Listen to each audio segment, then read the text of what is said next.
Hi, welcome to the A Quilting Life podcast. I'm Sherri of A Quilting Life. And I'm Chelsi Stratton of Chelsi Stratton Designs. Yes, and we're happy to be with you today. Today's episode is for Monday, November 2nd. It's November. Well, it's really not. We're taping it a little bit early, but it's almost November.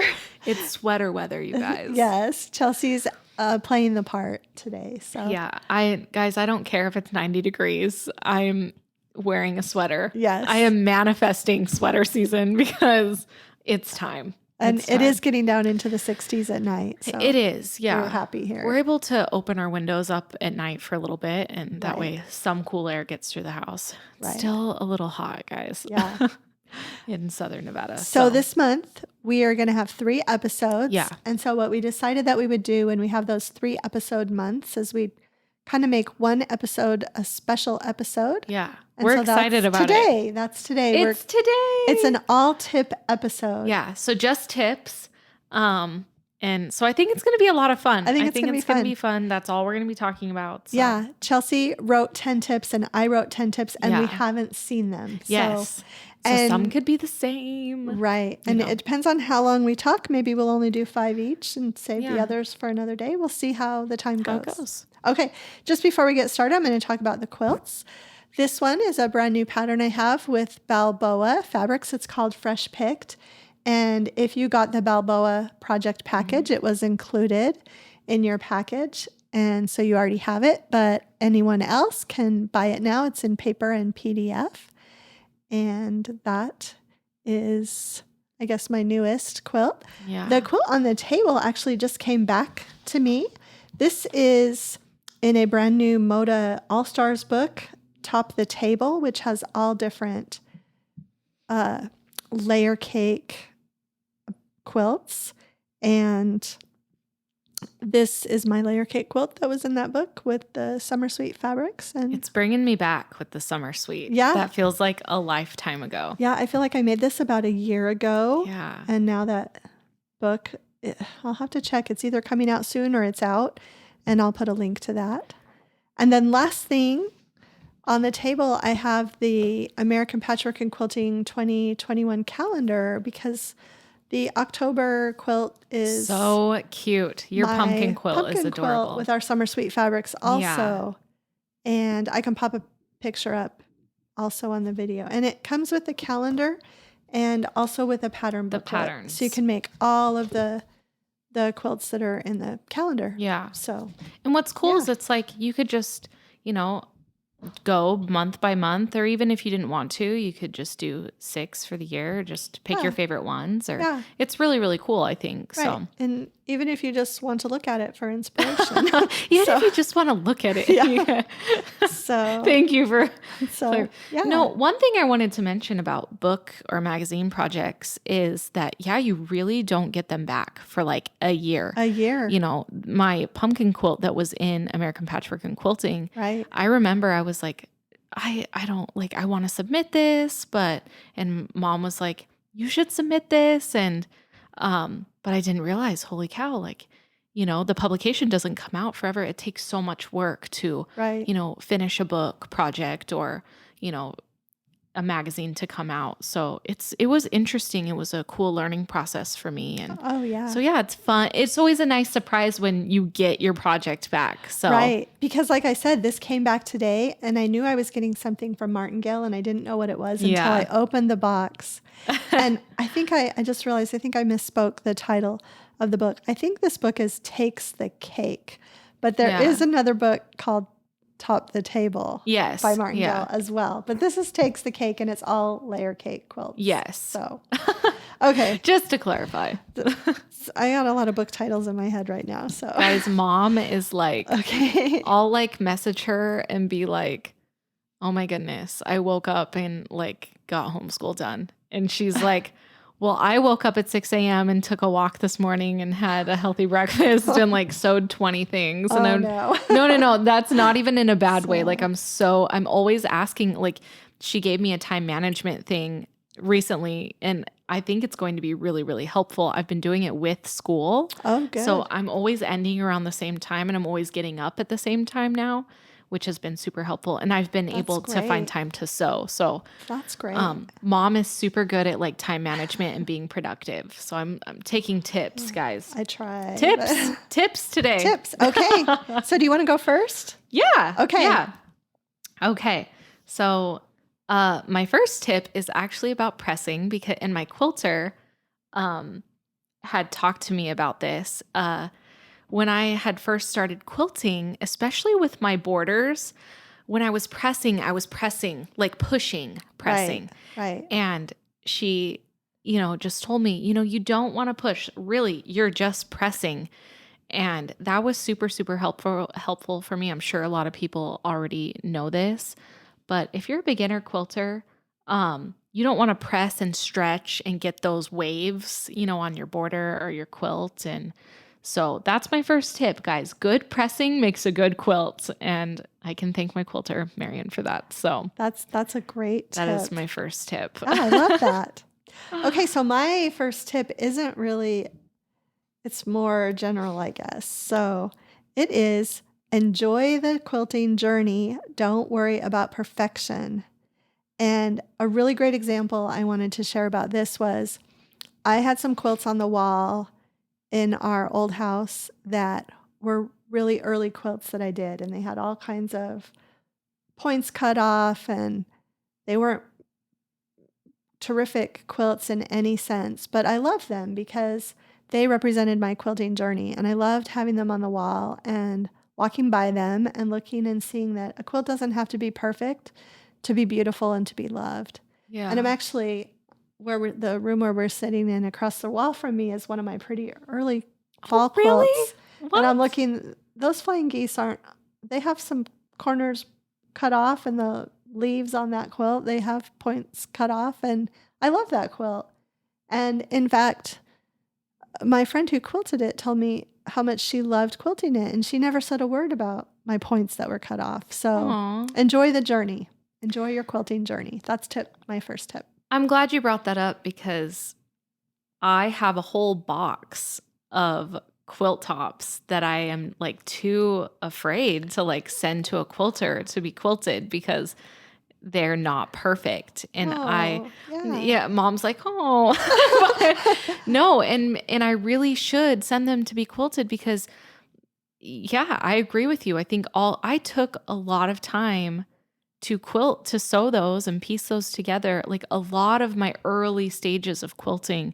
And I'm not even perfect now. Like I brought something to you the other day and I was like, don't look too close because there might be a point or two cut off. And Mom just always smiles. And so yeah, I really do. I have a box in my closet of quilts, full of quilts. Yeah, you should get them quilted. I quilted so much when I had first started out. It was like addicting. I just loved to do it and read different styles of patterns that were written. And so, okay. That's a tip in and of itself. If you're a new quilter, just read a lot of different, sew patterns by a lot of different people so you get different. Yeah. That's a great. And what it did for me is it was teaching me different methods. Different quilters write totally differently, and you're obviously using different methods in different quilts. And so that's what taught me was just quilting different types of quilt patterns from different designers.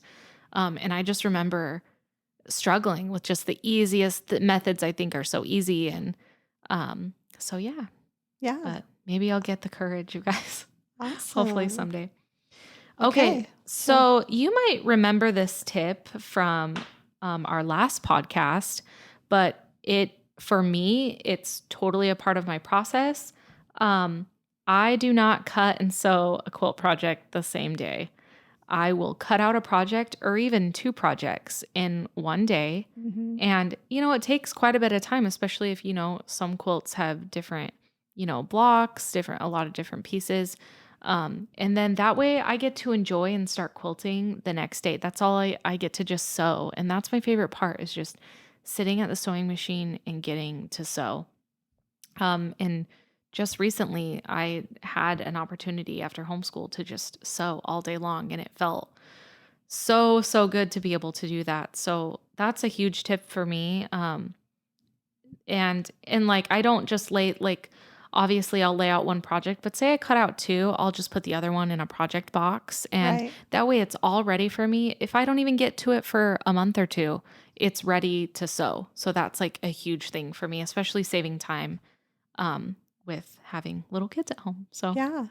I love that. I feel like I have some Christmas projects I want to start and I don't have time to sew them yet, but yeah. maybe I could just cut them out and then they'd be ready for me. That's Yes. a great And it's idea. kind of an incentive to sew because Right. you're like, oh, all the cutting is done. Right.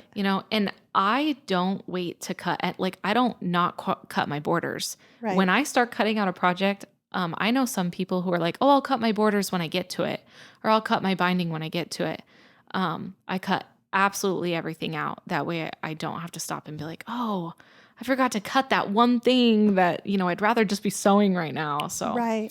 No, I like that you brought that up because I'm about half and half with that. Half the Yeah. time I'll cut the borders out in the beginning and half the time I won't, but I love it when they're cut out and you get to that Yes. stage and you're like, oh yeah, I already cut that out. Yeah. It's ready to go. And So, that's why I do it, is because I yeah. know my attitude at the end of the Right. quilt will be like, oh, I'm so mad right now. I'm just not even going to do it. I'll just Right. do it another day. So I'm a lot happier when I have cut everything out. And Yeah, that's so great. Okay, so my tip number 2 is take a class or two, however you can. Just I quilted for quite a while before I took a class, and then when I took my first class, actually 2 friends invited me to take a class with them, and up until that point, I had only learned quilting from my grandmother or from online blogs or from the patterns that I read. And when they invited me to take that class with them, and that would be Kathy and Debbie. I don't know if you guys listen, but anyway, it was super great because I learned a lot right away and a lot of things were explained to me. And so I feel like now things are a little bit different, but there are lots of classes online. And it yeah. can be really helpful. Even if you feel like you don't have the time, just take one Yeah. and see what you can get out of it. So, Isn't that so great though, that we have all these options online? yeah. It has changed, and you have probably seen a huge change, in that, because social media is so prevalent now. And Right. that, Yeah. I'm not saying you're old, by the way. Oh, that's okay. I know I am. So No, it's okay. you are not. So, What's funny though is a lot of times at market, people will be like, "Oh my goodness, you guys aren't sisters?" They'll think we're sisters. It's so cute they're just trying to.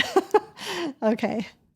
No, I kind of want to comment on that though really quick, because I had actually never taken a class, and we got invited to go teach at Holly Hill. Right. It was my very first time teaching, and I was really nervous. And the experience was, there was so much value in the experience. I learned so much about, you know, how they ran their shop, and just Right. watch. And what I did really is, I probably looked like I was super confident and stuff, but I was mainly just watching and listening to Mom, because I was just taking notes mentally in my head, because the next time we taught together was it up in Logan? Probably. Yeah, we went up to teach my girlfriend's quilt shop, Right. and such a different experience for me, because I was able to jump right in and, Right. help people, and was a lot more confident. So I think taking classes is really important. It's totally filled with, value and stuff. So Right. yeah. And if you, when I've taught, there are always those people that are there with their friends, but there are always the people there too who don't know anybody at all. And they just Yes. sign up for the class and they go and Yeah. they have a great time. They really So, do. yeah. That has been the most fun for me. Right. Being with groups of women. The stories that you learn about each and every one of them. It's just awesome. It's awesome. Yeah. And I want to just say, because you brought up Holly Hill. Oh my goodness. I think we're only going to get through 5 tips I know. each. We'll see. But I've been to Holly Hill. I'm so sad they're just online now. Yeah. But they were a wonderful, wonderful shop. And Amazing shop. I feel like that was the first time that I really learned what it takes to be a shop owner, because they would, pick me up early in the morning and I would go to the shop with them. And we did that also. And you're kind of there before the shop opens. You see what they do before the shop opens. You're there. You're waiting for the class to begin. You teach the class. And then they were always so good. They would take us out to dinner at night and you're with them. And it was if you're teaching 2 days in a row, you do the same thing all over the next day. And you just really see how hard shop owners work and how not only are they there all day, but then they have to still make their samples and go home. They're going home at night and sewing for their store. It's just so inspiring to me. And take care of their families. That was another thing I saw. I mean, it was like this whole family thing, the support that they have for one another. And you shop owners, if you are listening, I mean, you guys are amazing and awesome. Yeah. And every shop I've been in has been that way. Yeah. I work so hard. Yeah. It just hit me really hard that first time I went to teach there, because I was spending, unless I was asleep, I was with them and seeing their life. Yeah. So it was really, really interesting. Yeah. And Holly Hill, Jan still has her shop online too. Yes. So yeah, you can still purchase from her. She's still sewing up a storm and doing great kits. And she's awesome. Okay. Is it my turn or your turn? Did you do number 3 yet? I haven't done number 3. Okay. But I kind of talked about number 3. And I think, tell me if I'm wrong, I think I learned this from you, but just to make all your bindings before. So you told me this, right? Yes. And just recently I had been kicking myself because I remembered Mom had told me that. And I'm like, if I would have just done this, or even taking one day and making multiple bindings in a day. I mean, you're already making one. Right. And so what's so funny is I had all these quilts that I had done the binding for and then sewn them on, but I hadn't finished hand sewing them because I like to hand. I love to hand bind. I have just been so busy with homeschool, and my mom was like, I have all these seasons of Grey's Anatomy to get caught up on. And I'm like, let me bring you some quilts to bind. But it really is such a good tip, because if you can just do them before they're done, then you're ready. It's relaxing to sit down and watch a show and bind. It really is. Yeah. It's relaxing. So thanks for the tip, Mom. Oh, and it's so similar to what we talked about before, having the borders cut when you get to the borders. Having the binding already made when that quilt comes back from the quilter is just a huge push to get it done. And quicker. So when you go either mail your quilt off or take your quilt to your quilter, that should be, just make your binding before you get it back, and then it's ready to go. So yeah. And the only time I don't do that is when I'm not sure what I want to use. Yes. Until I get it back. Happens. Because sometimes you just really want to see that quilt quilted before you decide. So that's actually another good tip, because sometimes it's okay to wait. Yeah. So I love that. Okay. My third tip was just simply ask for help. Local quilt shops are great sources. There are lots of sources online. Sometimes people can point you to tutorials or blog posts or something where you can learn what you need to learn, but you have to ask. So I ask you all the time. Like I think I call you, like, do I call you the most out of all 4 of your children? Be totally honest. I don't know. Are we needy kids? Like, I don't think so. Oh, good. Well, I think in the early stages of quilting, I was definitely calling and asking you a lot of questions about quilting and stuff. So yeah. And for a while there, I referred to your video of the binding video. Oh, right. Like all the time. And I'm like, wait, what is she doing? Okay, now I got to do this.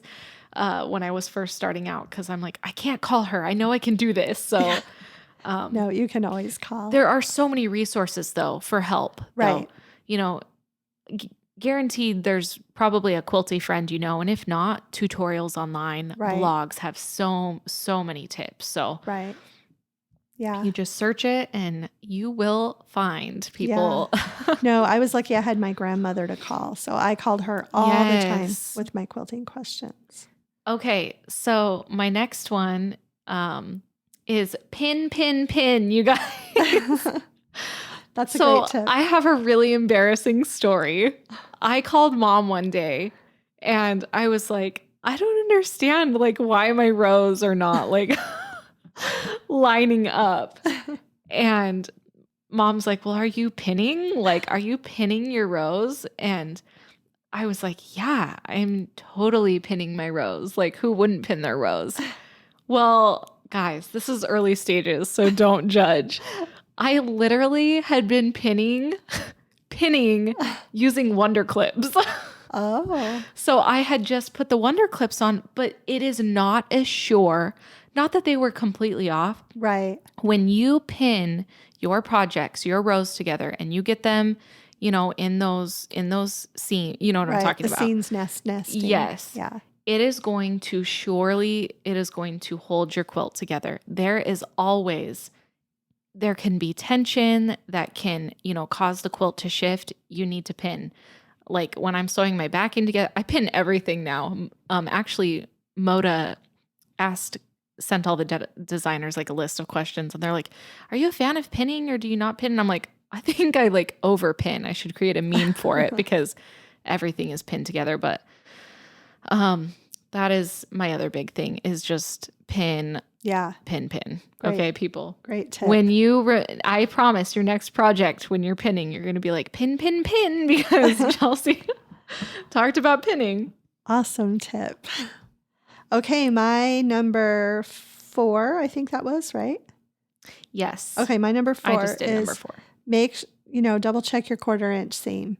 And that was something that I quilted several years. And in fact, that's what I learned at that first class that I took was the teacher was really good. She just came over to me and she said, oh, it doesn't look like, it looks like your 1/4 inch seam is a little big. And I was like, oh, and I'm like, well, what can I do? And she showed me how to put a ruler in my machine, and we put a piece of tape on my machine at the time. And later I learned that I could move my needle over to the right and do it without the tape.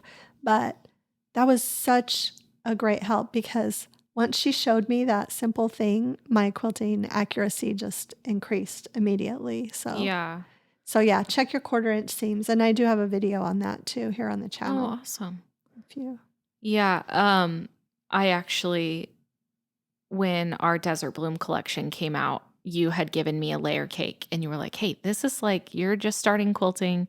This is a super easy make. And that was one thing that was off was my 1/4 inch seam was just not 100% accurate. And it makes a huge difference. Right. I mean, so that's where I learned that. And now I use the diagonal seam tape and I get it all lined up. And that is like perfect because as long as I line that up perfectly, I know I'm good. Which is such super a great helpful. Product. Yeah. That's going to make all the difference is just making, that'll make your accuracy top notch. I think you kind of talked about this on your first one. I've learned that a lot this year. It's been reinforced this year. You can't force creativity. That's going to be my next tip. You cannot, if you are not feeling a project or feeling like sewing, you don't have to do it. Like, I kind of went through that this summer. I couldn't wrap my head around creating, and that was really, really hard for me. Life happens. Things change. For me, just even homeschooling now, 20 minutes a day is probably like 20 to 30 minutes a day is really, really good for me.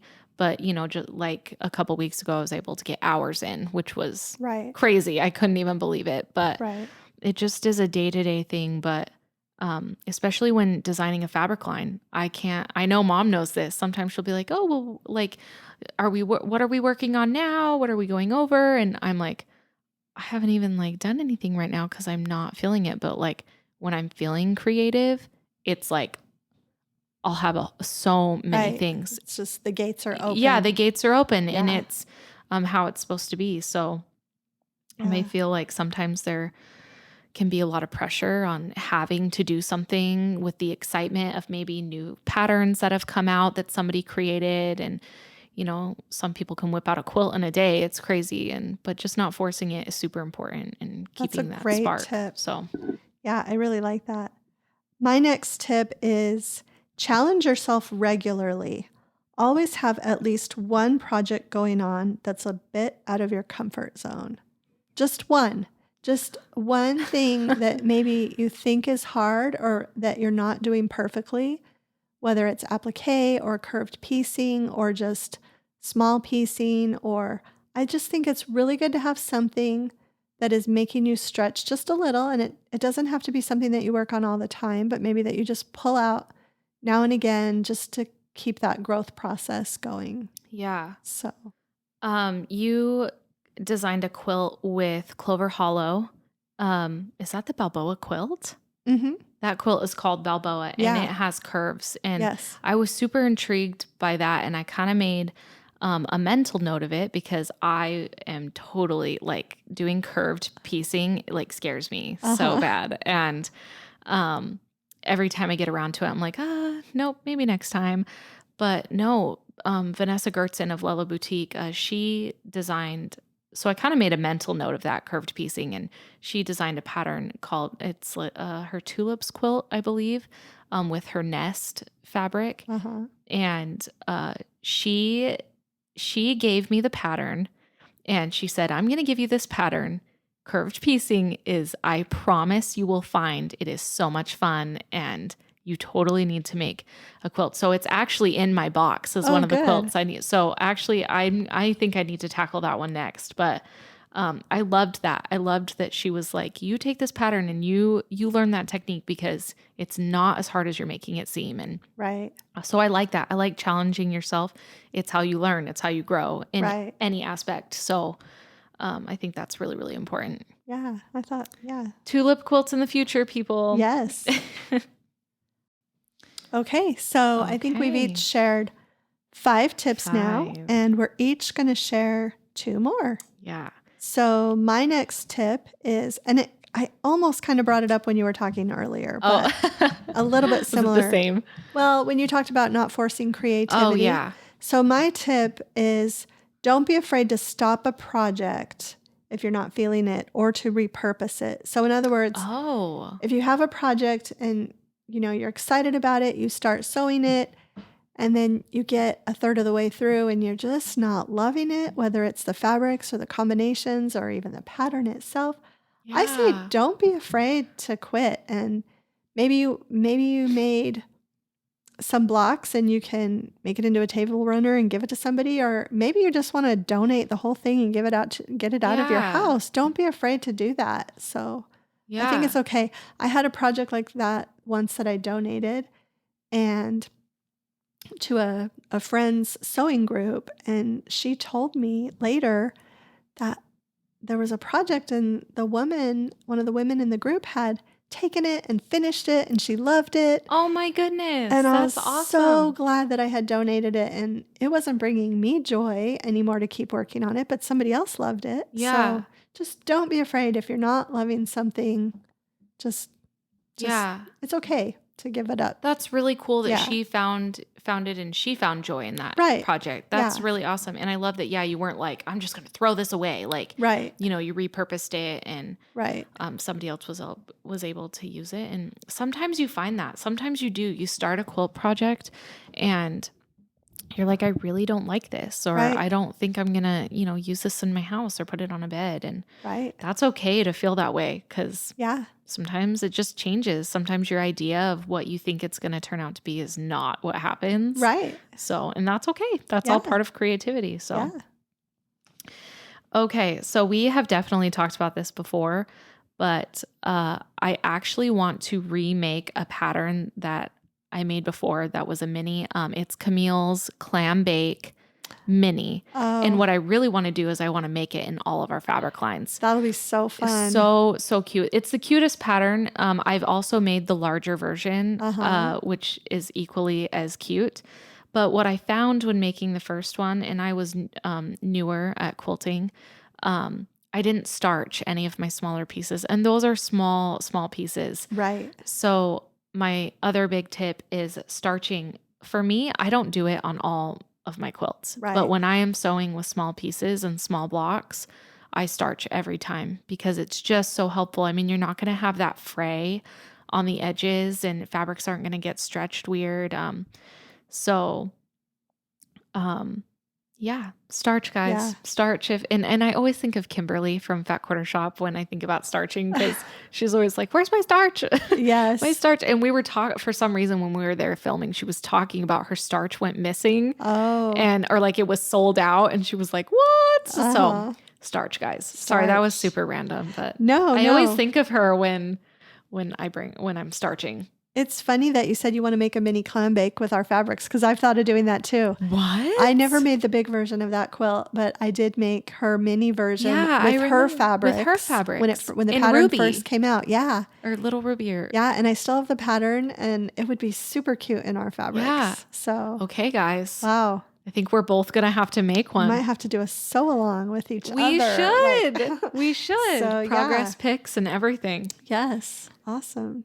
Okay, so my last tip, and I think I might have mentioned this before, I don't know, 3 or 4 or 5 episodes ago, but this is a tip I've always given people, but not necessarily followed as completely as I've been following it lately.